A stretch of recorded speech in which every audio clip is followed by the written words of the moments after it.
the yoke of the Lord. Yoke itu kuk, jadi kuknya Tuhan. Mari kita baca di dalam Injil Matius pasal 11 ayat 29 dan ayat yang ke-30. Pikulah kuk yang kupasang dan belajarlah padaku, karena aku lemah lembut dan rendah hati, dan jiwamu akan mendapat ketenangan. Sebab kuk yang kupasang itu enak dan bebanku pun ringan. Dalam bahasa Inggris dipakai kata take my yoke upon you. Jadi pikul, kuk. Jadi ini jelas sekali bahwa ini kuknya Tuhan. Saudara harus teliti membaca. Tuhan Yesus berkata, pikulah salibmu setiap hari. Itu mu, salib kita. Tapi kalau yang ini Tuhan berkata, take my yoke. Pikulah kukku. Sebab kuku ini enak dan ringan, nyaman. Beban yang Tuhan taruh di atas pundak kita ini adalah beban yang nyaman dan enak. Dan membawa kepada keselamatan.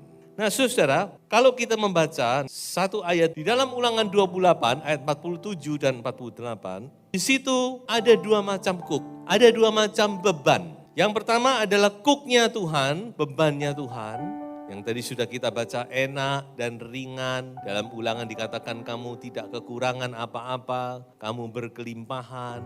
Tetapi ada yang kedua adalah kuknya musuh, musuhnya Tuhan, musuhnya orang percaya. Dan kuknya musuh ini dikatakan adalah sangat berat, menyusahkan, menyengsarakan, bahkan pada akhirnya membawa kepada kematian. Dan tidak ada kuk yang ketiga. Artinya apa? Artinya kalau kita tidak memikul kuk yang ini, kita pasti memikul kuk yang ini. Itu artinya.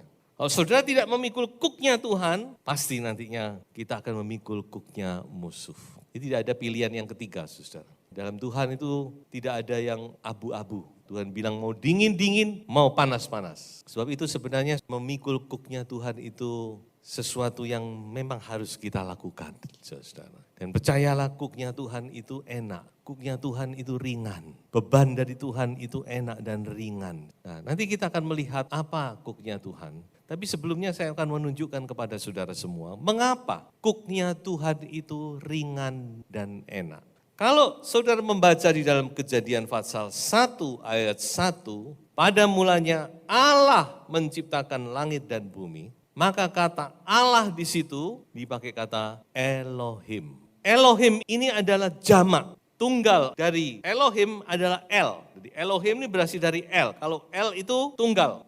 Kata Elohim itu one tapi unity, plural. Makanya dari awal Alkitab sudah mengatakan bahwa Allah kita itu satu tapi terdiri dari tiga pribadi. Yaitu Trinity, Trinitas, Tritunggal. Baik, coba melihat kepada El. El itu adalah Allah dalam artian tunggal, Allah, El. Nah kata El terdiri dari dua huruf saja, yaitu E dan L. Dalam bahasa Ibrani adalah huruf Alef dan huruf Lamed, A atau E dan L. Nah saudara, kita harus mengerti bahwa huruf atau abjad Ibrani itu asal muasalnya itu dari sebuah gambar. Jadi tiap abjad itu satu gambar, saudara. Jadi gambar itulah muncul abjad. Kalau kita mau lebih dalam mengerti bahasa Ibrani, kalau kita pengen tahu setiap kata itu artinya apa, asal-usulnya apa yang tersembunyi di dalamnya, kita harus melihat tiap huruf. Dari situ kita akan mengerti kata ini punya latar belakang apa dan rahasia apa di dalamnya. Nah, coba sekarang kita lihat kepada huruf E. Tadi sudah saya katakan bahwa huruf E ini adalah Alef. Alef ini adalah huruf pertama dari abjad Ibrani, seperti kita A. Alef ini gambarnya adalah kepala lembu. Karena pada masa itu orang melihat bahwa binatang yang namanya lembu ini binatang yang paling berguna, yang paling kuat untuk membantu kehidupan manusia. Sebab itu kata Alef itu dilambangkan dengan kepala dari lembu. Nah bagaimana dengan Lamed? Gambar dari huruf Lamed itu adalah seperti tongkat. Jadi ada lembu, ada tongkat. Ada lembu, ada gandar, ada kayu. Jadi kata El itu mempunyai sebuah asal muasal dari lembu yang membajak. Dan lembu yang membajak itu selalu sepasang. Dan semua orang tahu kalau petani itu selalu memasangkan lembu yang kuat, yang berpengalaman dengan lembu yang pemula. yang masih belum pengalaman. Untuk apa? Untuk mengajar lembu yang kedua ini. Jadi lembu yang pertama ini yang memikul beban, dia yang memimpin, dia yang mengatur langkahnya, dia yang mengambil alih pimpinan, dan dia yang menanggung kuk itu sebagian besar. Nah itulah Allah kita, saudara. Ya, makanya ayat ini berkata benar, hari demi hari dia menanggung bagi kita. Jadi Allah itu seolah-olah dia mau memimpin kita, berjalan bersamanya, sama-sama memikul beban. Tapi Allah yang lebih berat, kita cuma ngikuti saja. Sebagai lembu muda yang sedang dipersiapkan oleh lembu yang tua, yang kuat, yang pengalaman ini. Itulah sebabnya Tuhan Yesus ngomong, pikulah kuk aku. Kukku ini ringan dan nyaman, enak dipikul. Kenapa kok enak? Karena kita cuma ngatut aja, saudara. Yang berat bagiannya Tuhan. Pikulah kuk aku. Kita diajak untuk berjalan bersama-sama dengan lembu yang kuat ini. Kita sebagai lembu yang masih pemula belum tahu apa-apa. Roh Kudus memimpin kita. Bukan demikian? Roh Kudus, dia menolong, mendampingi kita untuk berjalan. Dia yang memikul beban. Makanya enak, makanya ringan. Nah, sudah bisa menangkap sekarang pengertiannya? Mengerti sekarang? Mengapa Tuhan Yesus ngomong begitu? Inilah sebenarnya yang Tuhan Yesus sedang gambarkan. Saudara. Pasang lembu yang sedang membajak. Ada lembu yang kuat, yang memikul kuk itu, yang memimpin itu. Kita hanya mengikuti saja. Nah, sekarang kita mau masuk kepada apa kuknya Tuhan. Ya, Tuhan Yesus ngomong, pikulah kukku, take my yoke upon you. Lalu kuknya Tuhan itu apa? Saya mau tunjukkan kepada saudara-saudara supaya mengerti. Apa sebenarnya kuknya Tuhan yang Tuhan pikul setiap hari ini. Yang Tuhan ingin supaya kita ambil bagian. Yang pertama adalah pekerjaannya. Coba kita baca 2 ayat ini. Dalam Yohanes pasal 4 ayat 34, kata Yesus kepada mereka, makananku ialah melakukan kehendak Dia yang mengutus aku dan menyelesaikan pekerjaannya. Menyelesaikan pekerjaan Bapaknya. Bagi Tuhan Yesus itulah makanannya yang membawa kenikmatan bagi Dia. Yohanes 17 ayat 4, doa Yesus. Aku telah mempermuliakan Engkau, Bapa, di bumi, dengan jalan menyelesaikan pekerjaan yang Engkau berikan kepadaku untuk melakukannya. Jadi kita lihat yang pertama-tama bahwa Tuhan Yesus itu sangat concern, sangat peduli, sangat berkepentingan dengan pekerjaannya. So, itu saudara yang mengambil bagian dalam pekerjaan Tuhan, saudara secara tidak sadar sebenarnya saudara sudah mengambil bagian memikul kuknya Tuhan. Enak dan ringan. Tetapi saya mau beritahu kepada saudara-saudara bahwa pekerjaan Tuhan itu, fokus atau inti dari pekerjaan Tuhan itu apa? Jiwa-jiwa. Jadi saudara harus mengerti bahwa inti dari pekerjaan Tuhan itu bukan pekerjaan itu sendiri, saudara-saudara. Walaupun pekerjaan itu sendiri menyenangkan mungkin, tapi sebenarnya inti dari pekerjaan Tuhan, fokus Tuhan adalah jiwa-jiwa.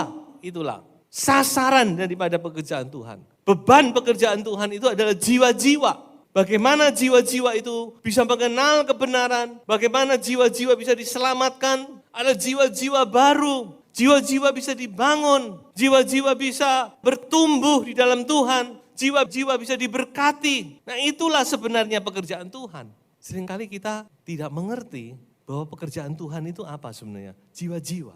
Sebab itu saudara yang melayani Tuhan, saudara harus punya konsep ini. Bahwa melayani Tuhan itu adalah melayani jiwa-jiwa. Melayani Tuhan itu kita harus berpikir bagaimana jiwa-jiwa ini bisa diberkati. Bagaimana jiwa-jiwa ini bisa bertumbuh di dalam Tuhan. Itu fokus daripada pekerjaan Tuhan itu di situ. Karena melayani Tuhan itu jiwa-jiwa, saudara. Jadi saudara-saudara kita harus memiliki konsep ini bahwa melayani pekerjaan Tuhan itu bukan sekedar kita melakukan pekerjaan itu, tapi kita harus berpikir bagaimana jiwa-jiwa yang Tuhan percayakan umat ketebusan Tuhan ini bisa diberkati, bisa bertumbuh, bisa mendengar firman, bisa dihiburkan, bisa dikuatkan, dan seterusnya. Nah itulah beban pekerjaan Tuhan. Kalau saudara sudah mempunyai pemikiran gitu, berarti saudara sudah sejalan dengan lembu yang kuat ini tadi. Kita tidak berjalan mengambil jalurnya sendiri, tapi kita sudah memahami jalur yang dibawa oleh lembu yang kuat ini. Oh ini jalannya. Sekarang kita mau melihat kuk yang kedua, beban yang kedua, tanggungan yang kedua adalah kebenaran firman Tuhan. Kebenaran firman Tuhan yang murni, yang sejati, yang benar-benar isi hati Tuhan. Ini Tuhan ingin supaya disampaikan kepada gerejanya. Jadi itu ada satu ayat berbunyi demikian. Waktu untuk bertindak telah tiba bagi Tuhan. Karena mereka telah merombak Tauratmu. Saya menangkap satu pesan di sini. Bahwa satu hal yang membuat Tuhan bertindak, yaitu ketika firman-Nya mulai diusik. Ketika kebenaran firman-Nya mulai dipelintir, maka itu sangat mengusik hati Tuhan. Yang membuat dia bertindak. So itu firman kebenaran ini harus disampaikan dengan apa adanya, murni. Tidak ditambah, tidak dikurangi. Coba teks berikut ini. Kita tahu bahwa Wahyu itu berakhir pada Wahyu pasal 22 ayat 21. Tapi saudara lihat di sini, dan ini peringatan yang terakhir saya lihat. Sebelum Alkitab kita diakhiri dengan Wahyu 22 ayat 21. Peringatan itu apa? Dalam peringatan itu Tuhan ngomong, jangan menambah, jangan mengurangi firman-Ku. Ini peringatan yang mengerikan bagi hamba-hamba Tuhan, saudara. Karena yang biasa membawa firman, yang biasa ngomong, yang biasa memberitakan firman itu kan hamba-hamba Tuhan. Dan Tuhan ngomong, jangan kamu menambah, jangan kamu juga mengurangi firman-Ku. Sampaikan apa adanya.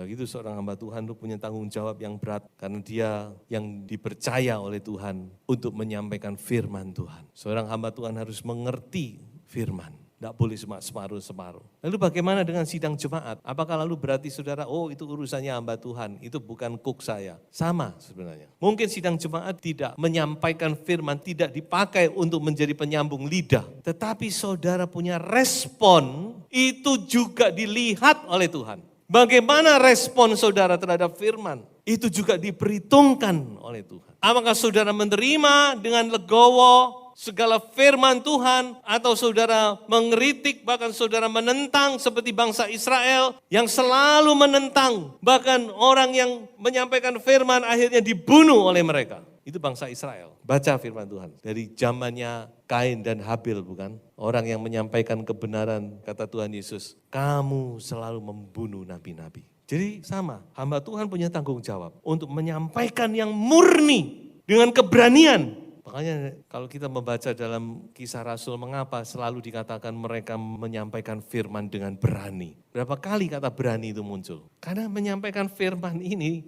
kalau tidak punya keberanian, apalagi menyampaikan firman yang sifatnya menegur, yang sifatnya mengoreksi, itu tidak akan sampai, saudara-saudara. Makanya doakan supaya hamba-hamba Tuhan itu menyampaikan firman yang murni dengan keberanian yang dari Roh Kudus. Karena tanpa itu gereja tidak akan ada harapan. Dan inilah beban Tuhan. Bagaimana firman-Nya bisa disampaikan dengan murni. Dan umat-Nya bisa dibangun. Karena firman itu kadang manis, kadang pahit. Seperti Yohanes di kitab Wahyu. Suruh makan gulungan kitab. Di mulut manis, di perut pahit katanya. Itu firman Tuhan. Manis tapi juga pahit. Pahit tapi juga manis. Jadi saudara-saudara, mari kita mau kerjasama. Saya terus berdoa supaya benar-benar apa yang saya sampaikan ini adalah memang pesan Tuhan. Dan terima benar itu dengan hati yang lapang supaya kita dibentuk terus. Satu ayat lagi di dalam poin ini, yaitu tentang Yeremia. Saudara perhatikan ini, saya bacakan saja. Apabila bangsa ini, Tuhan berkata kepada Yeremia, baik nabi ataupun imam bertanya kepadamu, Yeremia, apakah sabda yang dibebankan oleh Tuhan? Nah, ya toh? Jadi sabda itu beban yang harus disampaikan. Maka jawablah mereka, kamulah beban itu. Sebab itu kamu akan kubuang dari hadapanku. Demikianlah firman Tuhan. Jadi sini Tuhan benar-benar menegur bangsa Israel. Dia berkata kepada Yeremia, kalau mereka tanya kepadamu beban apa yang Tuhan taruh dalam hatimu, beritahu kepada mereka beban Tuhan adalah kamu. Mengapa demikian? Karena mereka tidak mau mendengar. Nabi Yeremia adalah nabi yang secara manusia gagal, saudara. Dia tidak pernah didukung, dia tidak punya jemaat, bahkan dia berkali-kali dimasukkan sumur, mau dibunuh dan sebagainya. Sampai akhirnya bangsa Yahudi tidak mendengar, tapi di pemandangan Tuhan dia adalah seorang nabi yang berhasil.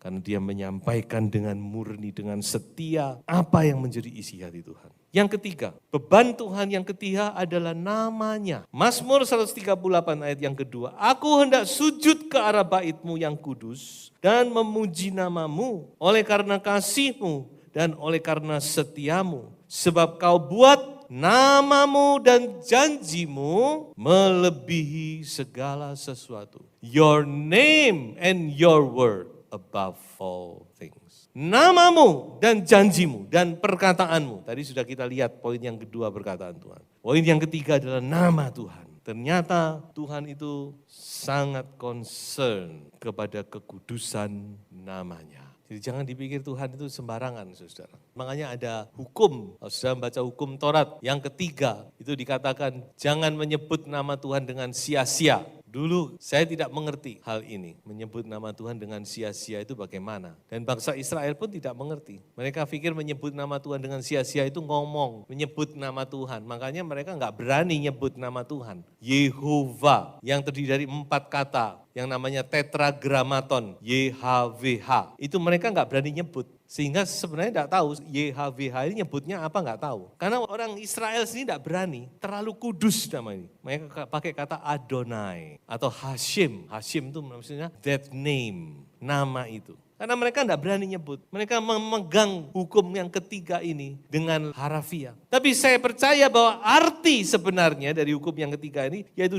don't dishonor my name. Jangan kamu tidak menghormati namaku. Jangan sampai namaku dicela oleh bangsa-bangsa yang tidak mengenal aku. Itu maksudnya. Dan kita harus minta ampun kepada Tuhan. Karena sering kali baik hamba Tuhan, baik anak Tuhan, kita membuat nama Tuhan dicela. Berapa banyak kali orang berkata, wong Kristen kok ngono. Siapa yang kena? Nama Tuhan. Dan itu membebani Tuhan. Membuat kuk yang di atasnya makin berat. Jadi beban itu, kuknya Tuhan. Yang ketiga adalah bagaimana namanya dimuliakan, dikuduskan di tengah-tengah dunia, di tengah-tengah bangsa-bangsa. Makanya kalau sudah membaca Alkitab di Perjanjian Lama itu diakhiri dengan sebuah kitab namanya Maleaki. Sebelum Tuhan atau Allah puasa bicara selama 400 tahun. Saya seringkali berkata bahwa antara Perjanjian Lama dan Perjanjian Baru itu satu lembar putih. Tapi satu lembar putih itu saudara-saudara, itu 400 tahun ini saudara. Allah tidak berbicara 400 tahun. Dan kitab yang terakhir, kitab Maleaki. Saya coba untuk mengerti kenapa kok Allah terus membisu. 400 tahun sunyi namanya. Ternyata sampai di kitab Maleaki, yang notabene bangsa Yahudi sudah dibawa pulang kembali dari Babel kepada tanah Palestina, kurang lebih sudah 100 tahun, 1 abad. Tetapi firman Tuhan mencatat dalam kitab Maleaki, Tuhan berkata, oleh karena kamu, namaku tidak dihormati oleh bangsa-bangsa. Karena kamu tidak menghormati namaku. Dengan cara apa macam-macam di situ. Silakan saudara membaca sendiri. Ini cukup memberi kepada kita gambaran betapa bahwa Tuhan itu ingin supaya namanya dimuliakan. Firman-Nya disampaikan dengan benar. Namanya ditinggikan, dimuliakan oleh umat ketebusannya. Oleh hamba-hambanya, oleh imam-imamnya. Kita semua imam bukan? Petrus berkata kamu adalah imamat yang rajani. Tuhan ingin semuanya itu. Tuhan ingin kita bersama-sama memikul kuk itu. Dan kuk itu ringan dan enak. Jangan khawatir, kuknya Tuhan itu tidak berat. Enak, mild and gentle. Kuknya Tuhan itu benar-benar membuat kita merasa nyaman, indah hidup ini. Kalau kita mau sama-sama memikul kuk Tuhan. Sebab itu mari saya memberi sebuah pesan dari firman Tuhan. Siapkan bahumu, hai imam-imamnya Tuhan. Berikan bahumu untuk memikul kuknya Tuhan itu. Seperti orang Lewi mengangkat tabut itu. Itu harus diangkat di atas pundak. Tidak bisa pakai kereta baru seperti Daud. Harus diangkat di atas pundak. Mari kita siapkan bahu kita, saudara. Bahu kita bukan hanya untuk hal-hal yang lain. Bukan untuk hanya memikul kesusahan-kesusahan setiap hari. Kalau kita cuma memikul itu, kita akan berat. Tapi coba siapkan bahumu untuk memikul kuknya Tuhan. Kuknya itu enak dan nyaman. Dan jiwamu akan mendapat ketenangan. Tuhan Yesus memberkati. Haleluya.